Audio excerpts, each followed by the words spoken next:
வணக்கம். இன்னைக்கு நம்ம கேட்க போற ஒரு கதை பேராசிரியர் மாடசாமி அவர்கள் எழுதிய கொட்டுவதா அள்ளுவதா நூல்ல இருந்து வச்சுக்கோ அப்படின்னு ஒரு தலைப்பை கொண்ட ஒரு சின்ன கதை. கேட்கலாமா?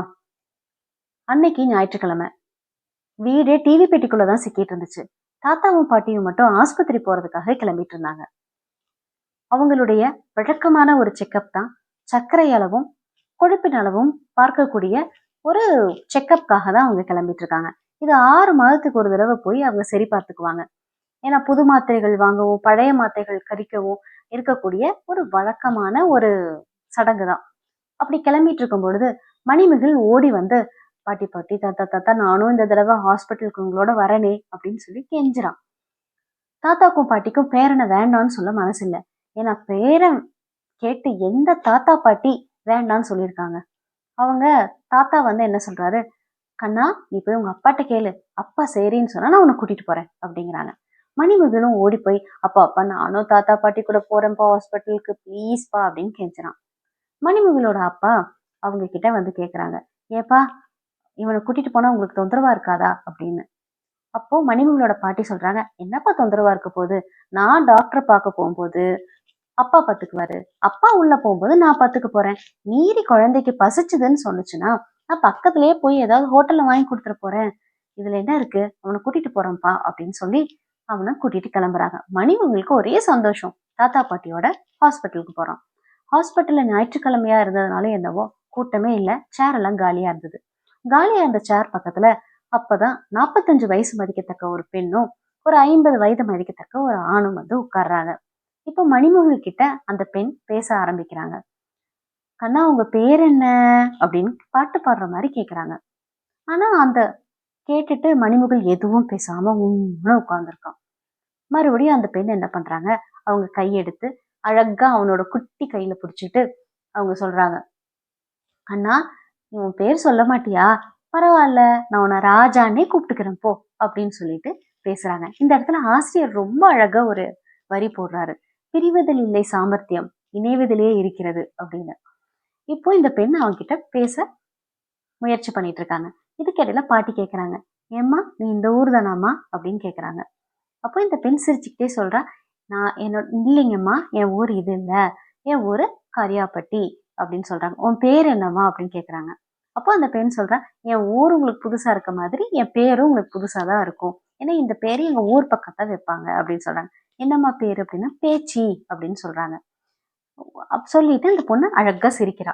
இப்ப பேச்சியும் இவங்க பாட்டியும் பேச ஆரம்பிக்கிறாங்க. பாட்டிக்கும் தாத்தாக்கும் இப்போ மனசுல வந்து ஒரு சின்ன ஒரு கேள்வி கேட்கணும்னு ஒரு தயக்கம்.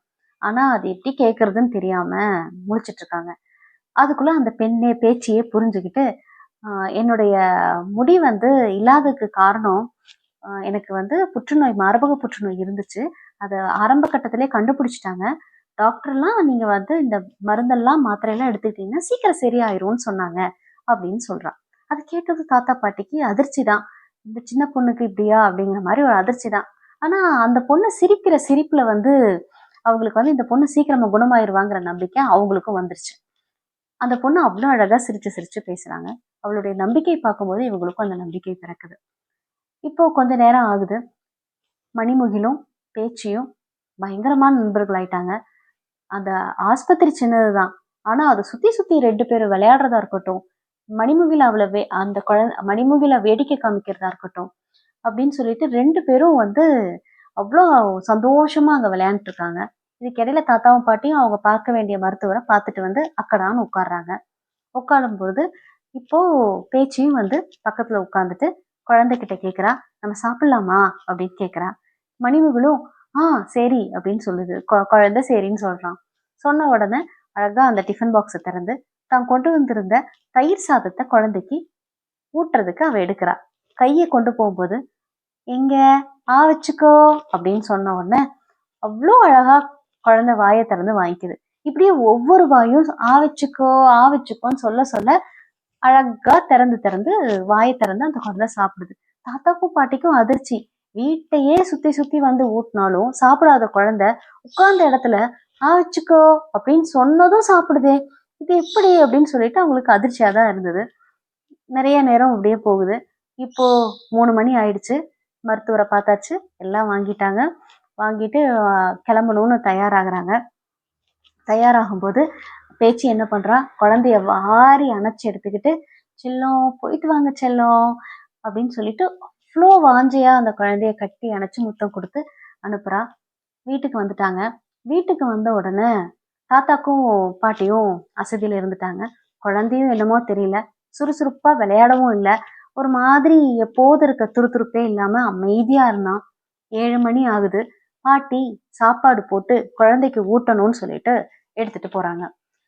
"எங்க வாடா சாப்பிடலாமா தங்கம்?" அப்படின்னு கேட்கும்போது, குழந்தை வேண்டாம் அப்படின்னு சொல்லுது. அப்போதான் திடீர்னு பாட்டிக்கு ஞாபகம் வருது. உடனே பாட்டி என்ன பண்றாங்க, அவன் பக்கத்துல போய், "எங்க வச்சுக்கோ" அப்படின்னு சொன்னதும், குழந்தைக்கு அவ்வளோ ஒரு சிரிப்பு. அந்த சிரிப்புல வந்து குழந்தை ஆன்னு சொல்லிட்டு சந்தோஷமா வாயை திறக்குது. பாட்டி வந்து அப்படி சொல்லி சொல்லி ஊட்டுறாங்க. அப்பதான் பாட்டிக்கு புரியுது, அன்னையிலிருந்து பேச்சியும் வீட்டுக்குள்ள நுழைஞ்சுட்டா. அவங்களுடைய குடும்பத்துல ஒரு ஆளா ஆயிட்டா அப்படின்னு சொல்லிட்டு இந்த கதையை முடிக்கிறார் ஆசிரியர். இது மாதிரி நிறைய கதைகள் படிக்கும் பொழுது நமக்குள்ள நடக்கக்கூடிய ஒரு சில விஷயங்கள வந்து இப்படி சொல்வதன் மூலமா கிடைக்குமான்னு தெரியல. நீங்களும் வாங்கி நிறைய புத்தகங்கள் படிங்க. உங்களுக்குள்ள நிறைய விஷயங்கள் பிறக்கும்னு நம்புறேன். நன்றி.